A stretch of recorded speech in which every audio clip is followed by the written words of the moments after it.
Hello, Mojave families. This is Chris Asmussen, the proud principal of Mojave Middle School, and I'm here with PTO and our school nurse. I know that this year is full of many untraditional ways to do the things that we normally do at school, and our curriculum night is no different. We're going to do a virtual curriculum night where our teachers will have an opportunity to record themselves. Moms and dads can go in to each of the teachers that their child or children are having this year and learn about what their children will learn, how the teachers assess students and their progress towards state standards, as well as the process and procedures that the teachers will be using. First though, let me please introduce Jill and Noelle, our two co-presidents from PTO, to give a few words from their organization. Please take it away. Hi, I'm Jill Mullen. I'm co-president of Mojave PTO. PTO is a great way to get involved and stay connected to school. We have several events coming up this year, and you can check out our website at mojavepto.org to follow along. And my name is Noelle Fox, and I have two students there at Mojave, and we appreciate your participation this year in any form of a donation, whether it be with time or with money. With those monies, we do plan to support our staff, teachers, and administration to provide activities for your children. So please take a look at the website and check us out. Thank you very much. And now let's turn it over to Leslie Sharp, our school nurse. Good evening, Mojave families. My name is Leslie Sharp, and I am the nurse at Mojave. Just a few things from the health office. The first thing I'd like to discuss is around immunizations. This primarily concerns 6th graders, but there are some 7th and 8th graders who this applies to as well. When a student turns 11 years of age, they need 2 vaccines, a Tdap and a meningitis vaccine. Many of you have received a letter from me around your child needing these vaccines. Pediatricians' offices are open and are giving vaccines. Additionally, Maricopa County Department of Public Health has some of their shot clinics open for vaccines as well. If your child isn't 11 years old yet, they will be due once they turn 11. Please make sure you get your child vaccinated. When we return to an in-person learning model, students who are not current on their vaccines will not be able to return to in-person learning until they are compliant. There is a student health history form this year that is online. It is attached to Parent View and Synergy. Please make sure you complete that form so we can get your students' health conditions updated. Parents, I would like to encourage you to practice mask wearing with your children. Wearing a mask will be a requirement when we return to in-person learning. Masks with vents, gaiters, and bandanas will not be allowed. Face shields without a mask will also not be allowed. A multi-layered cloth mask that is laundered every day, that has a flexible nose piece to hold the mask in place on the nose, or a multi-layer paper mask that is replaced every day, that also has the metal piece in the nose, is the best kind of mask for your child to plan on wearing to school. I would encourage you to have them wear their mask while they're watching TV or playing video games so that they get used to wearing a mask for a long period of time, which will be a requirement when we return to in-person learning. Additionally, I would like to make sure and encourage you to make sure that the school has current contact information for you, as well as your emergency contacts. This will be very important when we return to in-person learning. Should your child become ill at school, we will need to easily contact you for prompt student pickup. Please make sure your emergency contacts are aware that they may need to pick up an ill child at school. And I always like to remind parents at this time of year to make sure that you empty your cell phone mailboxes so that if we have to leave you a message, there's space in your mailbox to do that. Thank you for your time and for ensuring the safety of your child and all the students at Mojave. Have a great evening. Thank you. I'd also like to thank our parent community for their flexibility.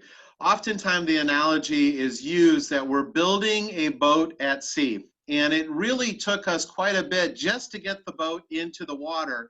And now, with our fantastic teachers, our partners at home, and our students showing perseverance, determination, and grit, we are all rowing in the same direction, and teaching and learning is happening. We've all set very high expectations for our students because we know that they can rise to those high expectations.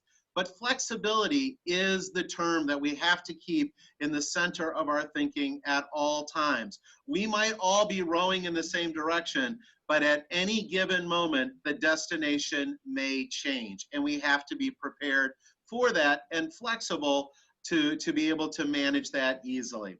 Within the next few weeks, I do anticipate that the metrics will be met, and we will be able to move toward a hybrid model in bringing our students back onto campus.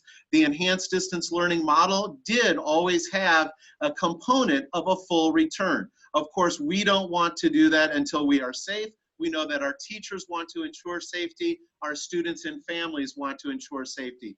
I think the most important thing for us to do is to be able to open and remain open. So opening right is important.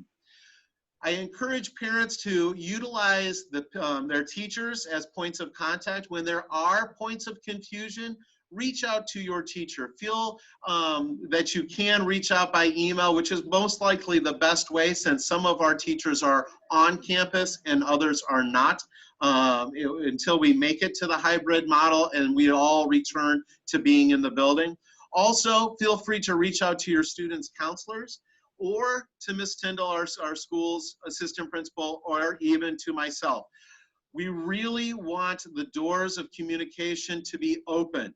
So please don't hesitate to reach out to the school. It is our expectation to reply to those emails within 24 hours. They are different than text messages, so we do need a little bit of time to be able to reply. Also, if you leave a message on our front office line, I have happy news that our front office is now almost complete, and we should be able to move back into that area and get back into the normal operations of how the front office works. If you do need to see somebody on campus, we do ask that parents set an appointment, but the front door will now be open effective next Monday, which is the 31st of August, where we should be able to then receive people in and help coordinate the needs of the family or our visitor. Again, we appreciate your flexibility, your patience with the school and our learning community as we've begun to get this school year off and running.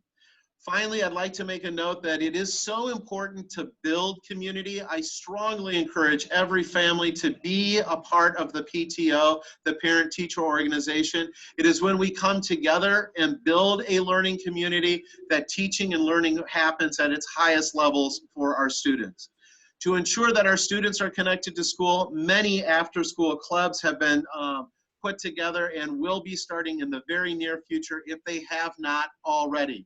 If you are looking for a place to make a tax credit donation, please know that every $25 of tax credit donation you make towards the school in the general fund is equal to 1 hour of adult time sponsoring clubs like the cheer club, or the debate club, or Japanese anime, or gaming, or Spanish, or tutoring. And we've got lots of things that are coming together. So we would, right now, we are not charging our students to be a part of those after-school virtual clubs.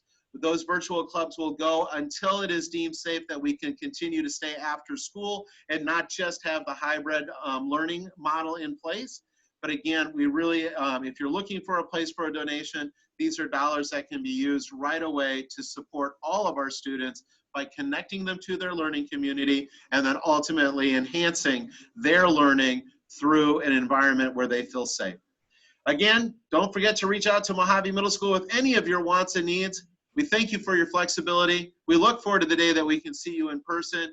Until then, as always, and don't forget to watch morning announcements with your students every day at 7:45. Until then, as always, stay mighty, Mojave.